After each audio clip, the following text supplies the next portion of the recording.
ஒரு நாட்டின் ராஜா தன் குழந்தையின் பிறந்த நாளை முன்னிட்டு கோவிலில் அன்னதானம் செய்து கொண்டிருந்தான். அப்போது ஒரு பரம ஏழை வரிசையில் வந்து நின்றான். அவனை பார்த்த மற்றவர்கள் முகம் சுளித்து ஒதுங்கி நின்றனர்.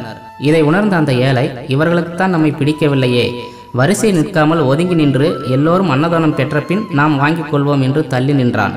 நேரம் போய்கொண்டே இருந்தது. இவன் தள்ளி நின்றதால் இவனுக்கு பின்னால் வந்தவர்கள் எல்லோரும் அன்னதானம் பெற்றார்கள்.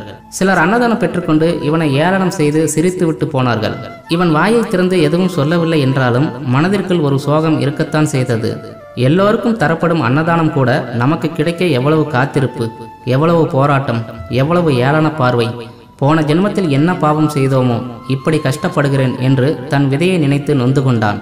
மாலை வரை காத்திருந்தும் யாரும் முன்வந்து அன்னதானம் கொடுக்கவில்லை. சரி, நமக்கு இன்று பட்டினி என்று எழுதியிருக்கிறது, அதை யாரால் மாற்ற முடியும் என்று மனதுக்குள் நினைத்தவன், அப்பனே ஆண்டவா, என்னை ஏனப்பா இப்படி ஒரு ஏழை பிறவியாக பிறக்கச் செய்தாய் என்று கோபுரத்தை பார்த்து மனதில் உள்ள தன் குமரலை சொல்லி அழுதுவிட்டு கோவில் அருகே உள்ள குளத்தங்கரையில் சென்று அமர்ந்தான். அரசன் அன்னதானம் கொடுத்துவிட்டு களைப்பாக இருந்ததால் சிறிது நேரம் படித்துறையில் காலார நடந்து வந்து கொண்டிருந்தார். என்னப்பா, சாப்பிட்டையா என்று ஒரு 10 அடி தூரத்திலிருந்து குளத்தில் தன் முகத்தை பார்த்து கொண்டிருந்த அந்த ஏழையிடம் கேட்டார். கேட்பது ராஜா என்று தெரியாமல், ஊரே சாப்பிட்டது, என் தலையில் இன்று பட்டினி என்று எழுதப்பட்டிருக்கிறது என்று விரக்தியாக முகத்தை திருப்பாமல் குளத்து நீரை பார்த்தபடி பதில் சொன்னான் அந்த ஏழை. அவன் சொன்ன பதில் ராஜாவின் மனதை உருக்கியது. என் முதல் குழந்தையின் பிறந்த நாளில் ஊர் மக்கள் யாரும் பசியுடன் உறங்கச் செல்லக்கூடாது என்றுதானே அன்னதானம் ஏற்பாடு செய்தோம். ஆனால் ஒரு அப்பாவி ஏழை பசியால் இப்படி புலம்புவதை கேட்டு ஏழையின் தோளில் கை வைத்து, மன்னித்து விடப்பா, ரொம்ப பசிக்கிறதா உனக்கு என்று கேட்க, அதுவரை சரியாக கவனிக்காத ஏழை குளத்து நீரில் தலையில் கிரீடம், காதில் குண்டலம், நெற்றியில் திருநீர், முகத்தில் வாஞ்சை என்று ராஜா தெரிய திடுக்கிட்டு எழுந்தான். ராஜா, நீங்கள் என்று தெரியாமல் அமர்ந்து கொண்டே பதில் சொல்லிவிட்டேன், மன்னிக்க வேண்டுகிறேன் என்று பதறினான். இவரின் பண்பை பார்த்த ராஜா சத்தமாக சிரித்தார். வா, இன்று நீ என்னோடும் என் குழந்தையோடும் விருந்துண்ண போகிறாய் என்று அவனை பேச விடாமல் எழுந்து சென்று அவரின் தேரில் ஏற்றிக்கொண்டு அரண்மனைக்கு விரைந்தார்.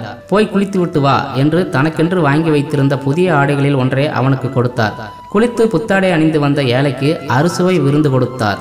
விருந்து முடிந்ததும் அவன் கையில் ஒரு குடம் நிறைய பொற்காசுகளை கொடுத்து, இன்றிலிருந்து நீ ஏழை இல்லை, இந்த பணத்தை வைத்து நீ விரும்பும் தொழிலை நேர்மையாக செய்து கௌரவமாக வாழ் என்று வாழ்த்தினார். அதுவரை அமைதியாக இருந்த ஏழையின் கண்ணில் தாரை தாரையாக கண்ணீர் கொட்டியது. ஏனப்பா அழுகிறாய் என்று ராஜா கேட்க, நான் இதுநாள் வரை பிறவி ஏழை என்று மட்டும்தான் நினைத்திருந்தேன் ராஜா. இந்த தருணம்தான் நான் ஒரு பிறவி முட்டாள் என்று புரிந்து கொண்டேன் என்று சொன்னான்.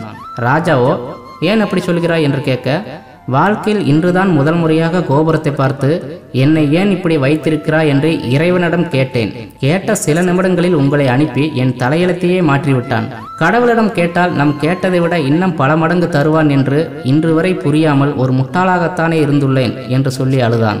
இப்படித்தான் உங்களுக்கும் ஒரு விஷயம் நமக்கு நடக்கவில்லை அல்லது ஏதோ ஒரு தடங்கள் வருகிறது என்றால் அதற்கு நிச்சயம் ஏதோ ஒரு பலமான காரணம் இருக்கும். உங்களுக்கு ஒன்று கிடைக்கவில்லை என்றால் சராசரியை விட மிகச் சிறந்த ஒன்றை நமக்காக கடவுள் தரப்போகிறார் என்று முதலில் நம்புங்கள்.